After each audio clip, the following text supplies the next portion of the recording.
الله الرحمن الرحيم يوم نقول لجهنم هل امتلأت وتقول هل من مزيد.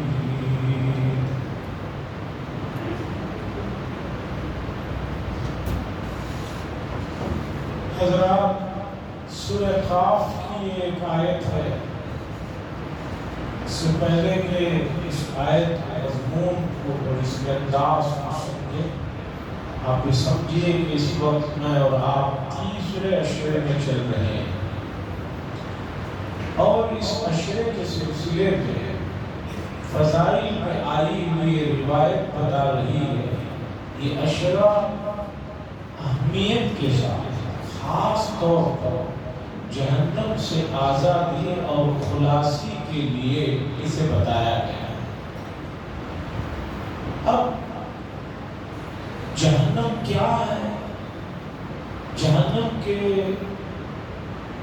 سلسلے میں قرآن و حدیث میں کیا کچھ آیا ہے، اس چھوٹی سی مجلس میں تو اس کا احاطہ نہیں ہو سکتا. مختصر ذرا جہنم کے سلسلے میں قرآن مجید کیا کہہ رہا ہے کہ جس سے یہ عشرہ خاص طور پر اس سے آزادی کے لیے اس پہ کام کرنا. رسول اللہ صلی اللہ علیہ وسلم کی دعاؤں میں دیکھیے، آپ کو یہ دعا بار بار ملے گی، اللہم انی اعوذ بک من النار. اللہ میں آپ سے پناہ چاہتا ہوں آپ سے. اللہم انی اعوذ بک من عذاب جہنم. اللہ میں آپ سے پناہ چاہتا ہوں جہنم کے عذاب سے. کون پناہ مانگ رہے ہیں؟ رسول اللہ صلی اللہ علیہ وسلم پناہ مانگ رہے ہیں. جبکہ آج سورہ فتح میں یہ آیت دوسرے نمبر پر گزری، لِيَغْفِرَ لَكَ اللَّهُ مَا تَقَدَّمَ مِن ذَنبِكَ وَمَا تَأَخَّرَ، کہ اللہ تعالیٰ نے رسول اللہ صلی اللہ علیہ وسلم کے تمام بھول چوک، گناہ تو کہہ نہیں سکتے، انبیاء سے تو گناہ کا سرزد ناممکن ہے، مشکل ہے، جو بھول چوک بھی ہو سکتی ہے اس سے بھی اپنے درگزر کر دیا. اس کے باوجود رسول اللہ صلی اللہ علیہ وسلم نمازوں میں اتحیات کے بعد، درود کے بعد پناہ مانگ رہے من عذاب جہنم. اتنا کسی چیز سے پناہ چاہ رہے ہیں تو اسے سمجھنے کی ضرورت ہے. میں نے جو آیت پڑھی سورہ قاف کی ایک آیت ہے. قرآن مجید کا اسلوب دیکھیے، اندازہ دیکھیے.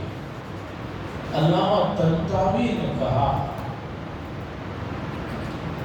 کہ ایک جگہ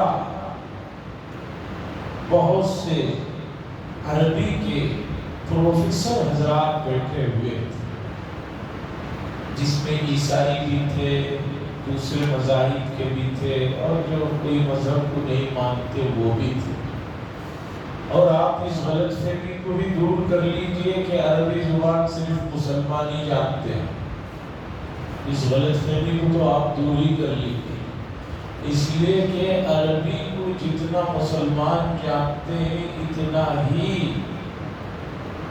اتنے ہی بڑے ادیب آپ کو عیسائیوں میں بھی ملیں گے، یہودیوں میں بھی ملیں گے. حیرت ہوگی آپ کو. میرے ایک استاد محترم فتح عبدالمجید المرشدی مصری، لغہ عربیہ کے پروفیسر، کسی چیز کو آسان اور بہت ایزی سمجھانے کا جو ان کا انداز تھا، طلبہ کی کسی کی یہ مجال نہیں تھی کہ ان کا کوئی سبجیکٹ یا ان کی کوئی کلاس کچھ ہو. ایک مرتبہ ہم لوگوں نے پوچھا کہ آپ مصری ہیں، عربی آپ کی زبان ہے، پھر بھی آپ سے پوچھنا ہے کہ آپ نے یہ لغہ عربیہ یہ زبان کہاں سیکھی، کس سے سیکھی، کس سے آپ متاثر ہیں؟ تو میرے استاد محترم نے بتایا کہ میں نے پی ایچ ڈی جرمنی میں کی، اور میرے جو پروفیسر تھے جن کی نگرانی میں میں نے رسالہ تیار کیا اور پی ایچ ڈی کیا، وہ کٹر عیسائی تھے۔ اس کے بعد انہوں نے بتایا کہ میرے وہ استاد کا عالم یہ تھا کہ عربی زبان سے اتنا ان کو شغف تھا، اتنا ان کو اس سے لگاؤ تھا کہ جب ان سے بات ہو تو وہ کہتے تھے کہ بھئی عربی زبان سے متعلق گفتگو کرو، دوسرے موضوعات کو مت لو۔ تو عربی زبان اگر آپ سمجھ رہے صرف مسلمان جانتے نہیں، عیسائیوں میں بڑے بڑے ملیں گے۔ حدیث پاک کا ایک انڈیکس تیار کیا گیا ہے، 10 حدیث کی کتابوں میں کون سی حدیث کہاں ہے، کون سا لفظ کہاں کتنی بار آیا ہے دیکھنا ہو تو آج سب لوگ اس انڈیکس کو دیکھتے ہیں۔ لفظ عیسیٰ لکھیے، آپ کو کتنی مرتبہ کون سی حدیث کی کتاب میں کس حدیث میں وہ لفظ کہاں آیا ہے، اس کو تیار کیا گیا ہے، اشاریہ انڈیکس جو تیار کیا گیا ہے۔ 10 بڑی حدیث کی کتابوں کا وہ انڈیکس ہے، ان میں 6 سیاستہ تو ہیں، اس کے علاوہ بھی 4 حدیث کی کتابیں ہیں، جس میں ایک حدیث کی کتاب ہے مسند امام احمد ابن حنبل۔ امام احمد ابن حنبل نے جو حدیثوں کو جمع کیا ہے وہ مسند بھی ہے، 35 جلدوں میں ہے وہ کتاب، مسند امام احمد ابن حنبل، جو سعودی عرب سے بھی مفت میں وہ چھپا کر وہاں کی وزارت والوں نے بانٹا ہے۔ اس انڈیکس کو تیار کرنے والا جانتے ہیں، آپ کو حیرت ہوگی، کوئی مسلمان عالم نہیں ہے، ایک یہودی پروفیسر، اور اس نے بتایا کہ میں نے مسند امام احمد ابن حنبل جو 35 جلدوں میں ہے، اس انڈیکس کو تیار کرنے کے لیے میں نے 10 مرتبہ پورا مطالعہ کیا۔ ہماری امت، ہماری قوم سو رہی ہے اور اپنے آپ کو خوش فہمی میں جی رہی ہے۔ خیر، میں آتا ہوں قرآن کی آیت جو جہنم کے سلسلے میں ہے، اس پر بات چل رہی تھی۔ تنتوی صاحب نے لکھا کہ دوست بیٹھے ہوئے تھے، ان دوستوں نے، عیسائیوں نے، سب نے کہا کہ مسلمان یہ سمجھتے ہیں کہ قرآن مجید میں جو چیز بھی اللہ نے بیان فرمائی ہے اس کا جو انداز ہے وہ سب سے اعلیٰ ہے اور سب سے آخری درجے کا ہے، ایسا مسلمان کہتے ہیں۔ آپ کیا کہتے ہیں بتائیے؟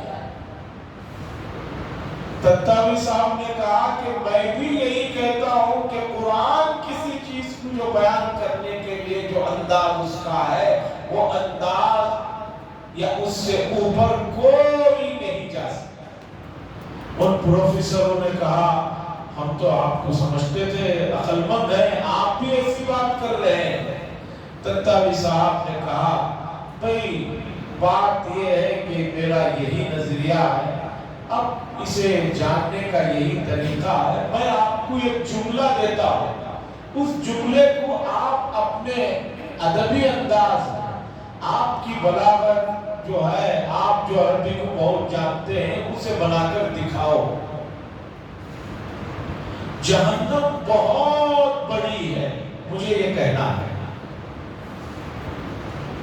اب آپ عربی میں اسے بتا کر، اسے عربی میں ٹرانسلیٹ کر کے اچھے سے اچھے انداز میں بتائیں۔ ان سب لوگوں نے کہا یہ تو کوئی بات ہی نہیں ہے، اتنی سی بات ہے یہ جملہ، الجہنم واسعۃ اور کبیرۃ، جہنم بہت کشادہ ہے، جہنم بہت بڑی ہے۔ 2-4 اور جملے بنا کر بولے کہ بھئی اتنی بات ہے۔